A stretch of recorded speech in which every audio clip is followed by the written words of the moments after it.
Kalau kita ngomongin soal visi, rencana jangka panjang, dan ketekunan yang bisa mengubah sepak bola sebuah negara, ada satu nama yang nggak bisa kita lewatin, Ratu Tisha.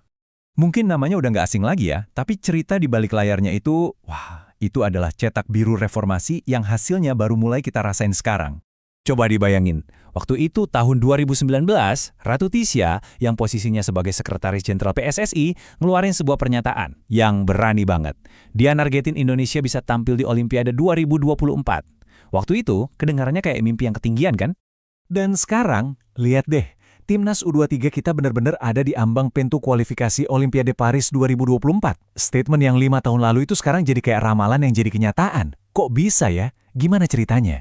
Jadi, siapa sih sebenarnya sosok yang seolah-olah bisa merancang masa depan ini? Dan apa yang bikin dia begitu spesial dalam menghadapi tantangan super besar buat membenahi sepak bola Indonesia?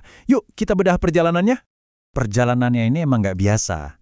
Dia punya latar belakang matematika dari salah satu kampus terbaik di Indonesia, ITB, terus dikombinasikan sama pelatihan manajemen olahraga paling elit di dunia. Ini kombinasi yang jarang banget kita lihat di kepengurusan sepak bola kan? Program FIFA Master ini juga bukan sembarang program loh. Ini salah satu yang paling prestisius di dunia. Bayangin aja dari lebih dari 6.000 pendaftar di seluruh dunia, Ratu Tisha jadi salah satu yang terpilih. Ini jelas ngasih dia akses ke ilmu dan jaringan tingkat dunia yang krusial banget. Begitu lulus dari sini, dia otomatis masuk ke lingkaran elit para profesional olahraga global. Orang-orang yang ngebentuk industrinya. Intinya, dia punya bekal yang pas banget buat bawa pulang ide-ide perubahan yang fundamental buat Indonesia.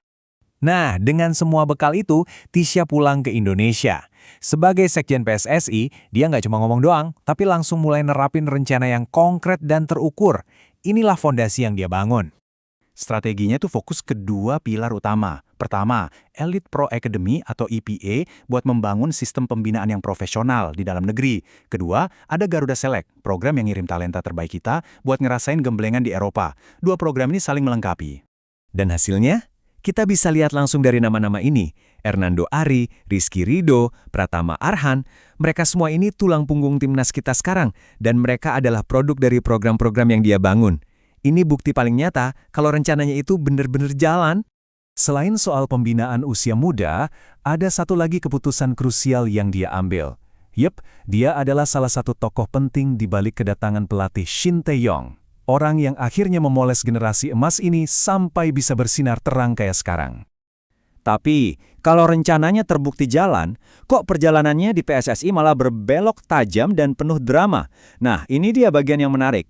Di bulan April 2020, pas visinya lagi on track, Tisha tiba-tiba mengumumkan pengunduran dirinya. Ini keputusan yang mengejutkan banget dan bikin publik bertanya-tanya, ada apa sebenarnya? Ternyata, alasannya itu kompleks banget.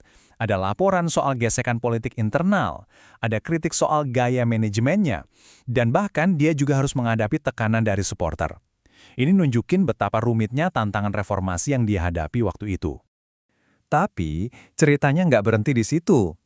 Kepergiannya dari PSSI waktu itu ternyata bukanlah akhir dari perannya di sepak bola Indonesia, malah sebaliknya. Karena di tahun 2023, Ratu Tisha come back. Dan kembalinya ini kuat banget. Dia terpilih jadi Wakil Ketua Umum PSSI. Ini membuktikan kalau pengaruh dan keahliannya itu masih sangat dibutuhkan. Jadi hari ini posisinya itu berpengaruh besar. Nggak cuma di level nasional, tapi juga di level regional Asia Tenggara sebagai Wakil Presiden AFF.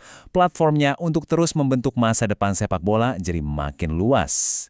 Meskipun udah ngadepin rintangan yang berat, komitmen dia buat menyelesaikan apa yang udah dia mulai itu nggak pernah goyah. Kutipan ini benar-benar nangkap semangat dan tekadnya yang luar biasa. Nah, ini yang bikin kita jadi mikir. Dengan timnas yang sekarang menuai hasil dari visinya, dan dengan posisinya yang makin kuat, kira-kira apa ya langkah besar berikutnya dari sang arsitek ini? Yang jelas, masa depan sepak bola Indonesia kelihatannya masih akan sangat diwarnai oleh pemikiran-pemikirannya.